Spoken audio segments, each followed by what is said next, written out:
On a vu tout à l'heure les formules pour le produit et la somme des racines. Et bien en fait, on va s'en servir ici pour résoudre un système qui est assez particulier.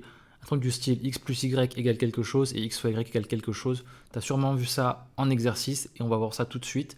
Il y aura la méthode et il y aura bien sûr un exercice à chercher à la fin de cette vidéo. Allez, c'est parti. Alors, on va voir ensemble comment résoudre ce système-là. Donc, c'est un truc très classique dans les équations du second degré. Donc, il y a x plus y est égal à 2 et x fois y qui est égal à moins 3. Donc, il y a un théorème qui dit que si on appelle cette chose-là, donc le produit des solutions, donc P, et que ça, on appelle ça la somme des solutions, ou des racines qui s'appelle S, et bien en fait, x et y sont solutions de cette équation-là. Donc en théorie, plutôt en pratique, ça se présente comme ça. Donc ça, tu sais que ça vaut, ça tu sais que S, ça vaut 2, et que P, ça vaut moins 3. Et en gros, tu as juste à faire ça, x carré moins, et après tu remplaces S par sa valeur, donc 2. Et puis P, tu remplaces par moins 3. Et en gros, tu résous ce système, enfin cette équation-là, en fait, ça va donner genre une, deux ou trois, enfin 0, une ou deux solutions.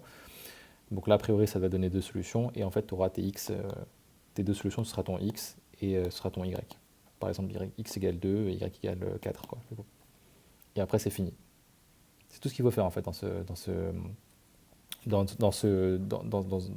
cas. Donc, il ne faut vraiment pas se prendre la tête. Si tu veux juste apprendre la méthode de ce truc-là, bah, tu peux juste suivre ça.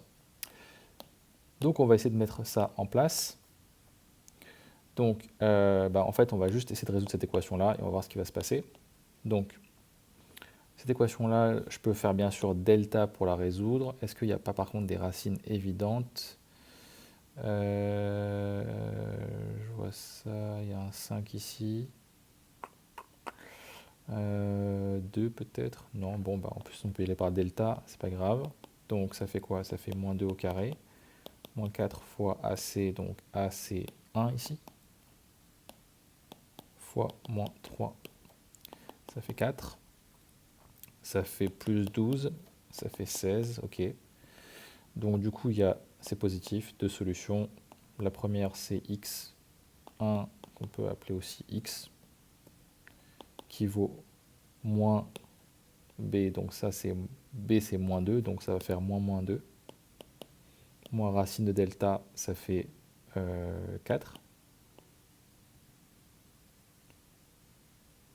Divisé par 2a, donc 2 fois 1. La deuxième, c'est y. Pareil, c'est moins 2. Plus cette fois racine de 16, donc 4. Divisé par 2 fois 1, donc 2. Ensuite, on a quoi? Ça fait du coup plus 2, moins 4, ça fait moins 2 divisé par 2. Et donc là, ça fait plus 2, plus 4, ça fait 6 divisé par 2, ce qui me donne à la fin moins 1, ce qui me donne à la fin 3. Et donc en gros, en fait, on vient de trouver nos deux solutions. Bien entendu, on va vérifier que x et y marchent bien ici. Donc on va juste faire le produit de x fois y. Ça fait moins 3. Est-ce qu'on obtient moins 3 ici? Oui. Pareil, si on fait x plus y, ça fait moins 1 plus 3, ce qui donne moins 2, pardon, 2. Est-ce qu'on obtient 2? Bah ouais, ici. Donc c'est cool. On a bien nos deux solutions, donc on peut dire S égale. Donc c'est un couple, tac. Donc un couple, on le présente toujours comme ça, entre parenthèses. On met x d'abord, moins 1 et 3. Voilà. Pour les explications, on va essayer de comprendre un peu comment ça marche. Pourquoi en fait c'est moins S ici, pourquoi c'est P ici, pourquoi c'est plus, pourquoi il y a 1 ici du coup. Alors, donc, c'est très simple. Là en fait tu vois donc tu as x fois y et ça vaut moins 3, et tu as x plus y qui vaut 2. Donc en gros tu remarques bien sûr que ça correspond à la formule du produit des racines. Donc, sauf qu'à la place de y, enfin de x, à la place de x1 on met x et à la place de x2 on met y, ouais c'est ça. Donc du coup là, toi tu sais que la formule du produit des racines déjà c'est C sur A. Et que pour la somme des racines c'est moins B sur A. Voilà. Donc en gros, avant d'écrire ce truc-là, c'est ce qu'on va vouloir démontrer, bah, on sait en tout cas qu'il y a un système, enfin il y a une équation de degré 2 qui est de la forme ax carré plus bx plus c égale 0, qui a pour solution x et petit y. Donc là en fait ça veut dire que on sait déjà que ça vaut ça, et que ça vaut ça. Donc on peut commencer à écrire ça. Moins b sur a, ça vaut, on a dit quoi, 2. Et que c sur a, ça vaut 3. Moins 3. Et on va voir ce qui se passe. Donc, du coup, qu'est-ce qu'on peut faire? Eh ben, on voit un truc. On peut déjà isoler notre B et notre C. Ça fait B égale moins... Enfin, ça fait B égale... On passe le A de l'autre côté. Donc ça fait 2A. Puis on passe le moins de l'autre côté, ça fait moins 2A. Pareil pour C sur A. Si on multiplie par A à gauche et à droite, ça fait moins 3A. Hop, voilà. Donc en gros, on a B et C qui dépendent de A, et A, en fait, il n'y a aucun critère dessus. Donc ce qui est bien, c'est que comme B et C dépendent de A, et ben du coup, on peut juste choisir un A comme on veut. Parce que de toute façon, si on choisit un A comme on veut, on fixe un A, on appelle fixer un A, ben le reste va suivre. Donc il y aura une sorte d'harmonie dans toute l'équation. Donc si on prend A égale 1, c'est le plus simple. Ben, du coup, B, ce sera égal moins 2, moins 2, et C serait égal à moins 3.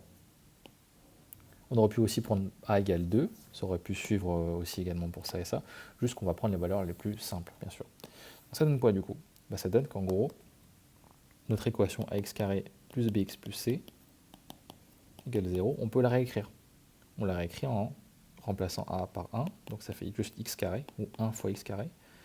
À la place de b, je mets moins 2, x, et à la place de c, je mets moins 3 égale 0. Et qu'est-ce qu'on vient de montrer? On vient de montrer qu'en gros, ça fait x carré, et devant le x, j'ai moins 2, j'ai moins 2, alors qu'en fait, notre s était égal à 2. Bah, du coup, tu peux juste dire que c'est moins s. Et le c, c'est égal à moins 3, donc, enfin, le produit des racines, c'est égal à moins 3, donc ça fait plus p égale 0. Voilà. Donc c'est comme ça qu'on obtient en fait cette fameuse x carré moins sx plus p égale 0, avec un exemple ici. En guise d'exercice, voilà ces deux systèmes. Donc il va falloir juste les résoudre. Bien sûr, à la fin de la résolution, je te conseille de vérifier. Donc voilà, on se retrouve pour la prochaine vidéo et je te dis à bientôt.